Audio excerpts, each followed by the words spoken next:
Algunos me llaman naturaleza.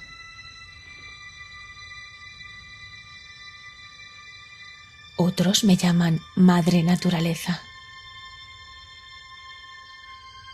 He estado aquí más de 4,5 billones de años. 22.500 veces más que tú. Yo realmente no necesito a la gente, pero la gente necesita de mí. Sí, tu futuro depende de mí. Cuando yo prospero, tú prosperas.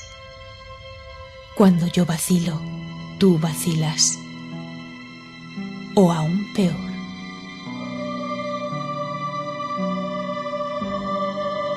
Pero he estado aquí por miles de años.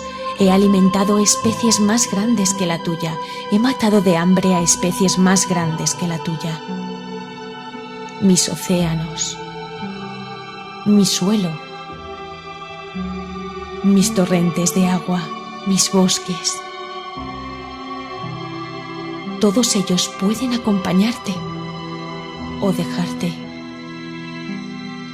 Cómo escojas vivir cada día, sea considerándome o ignorándome, realmente a mí no me importa. De un modo u otro, tus acciones determinarán tu destino. No el mío. Yo soy naturaleza.